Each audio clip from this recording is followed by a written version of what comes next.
বাংলাদেশের রাজনীতিতে কি শুরু হচ্ছে নতুন অধ্যায়? কার্যক্রম নিষিদ্ধ, শীর্ষ নেতৃত্ব দেশের বাইরে, তবু একের পর এক খুলছে দলীয় কার্যালয়ের তালা।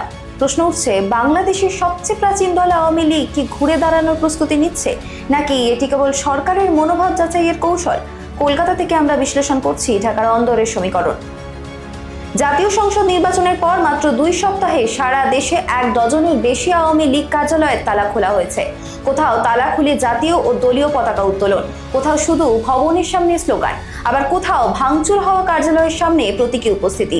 দলীয় সূত্র বলছে, এটি সরাসরি রাজনৈতিক প্রত্যাবর্তন নয়, বরং পরিস্থিতি বোঝার কৌশল। 2024 সালের 5ই অগস্ট সরকারের পতনের পর আওয়ামী লীগের কার্যক্রম নিষিদ্ধ করা হয়। পরে নিবন্ধন স্থগিত থাকায় নির্বাচনে অংশ নিতে পারেনি দলটি। এরপর দীর্ঘ নীরবতা, কিন্তু এখন বদলাচ্ছে ছবি। ভারতে অবস্থানরত শেখ হাসিনা নাকি নির্দেশ দিয়েছেন আস্তে আস্তে সক্রিয় হও। দলের কৌশল এখন 3টি স্তরে। প্রথমত, মাঠে সীমিত উপস্থিতি দেখানো। দ্বিতীয়ত, কারাবন্দী নেতাকর্মীদের জামিন প্রক্রিয়া কতটা সহজ হচ্ছে তা পর্যবেক্ষণ। আর তৃতীয়ত, সরকারের সহনশীলতার মাত্রা বোঝা। আওয়ামী লীগের নেতাদের ধারণা, মধ্যম ও নিম্ন পর্যায়ের নেতারা জামিন পেতে শুরু করলে সংগঠনে প্রাণ ফিরবে। কিন্তু দলের ভেতরেই রয়েছে মতভেদ। একাংশ চাইছে ধীরে হিসেব কষে এগোতে, কারণ খুব দ্রুত সক্রিয় হলে বিএনপির রাজনৈতিক চাপে পড়তে পারে। বিশেষ করে সংসদের বিরোধী শক্তি, জামায়াত বা অন্য দল বিষয়টি ইস্যু করতে পারে। সেক্ষেত্রে সরকার কঠোর অবস্থানও নিতে পারে। ঢাকার আওয়ামী লীগের 3টি বড় কার্যালয়, গুলিস্তান, ধানমন্ডি ও তেজগাঁও।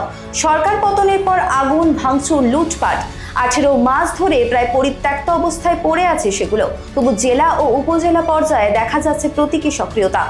সাম্প্রতিক সময় কয়েকজন সাবেক এমপি ও নেতা জামিন পেয়েছেন।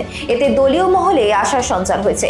দলের একাধিক সূত্র বলছে, বড় নেতারা না ছাড় পেলেও মাঝারি স্তরের নেতৃত্ব মুক্তি পেলে সাংগঠনিক কাঠামো কিছুটা হলেও দাঁড়াতে পারে।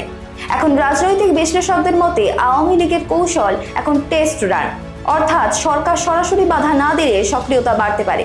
কঠোর অবস্থান নিলে আবার নীরবতাতেও ফিরতে পারে দল।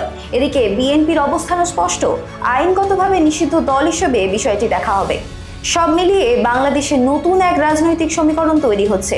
নিষেধাজ্ঞা থাকলেও সংগঠন কি ভেঙে পড়বে, নাকি সময়ের অপেক্ষায় পুনর্গঠনের পথে হাঁটবে, তার উত্তর নির্ভর করছে সরকারের অবস্থান, আদালতের সিদ্ধান্ত এবং মাঠের বাস্তবতার উপর।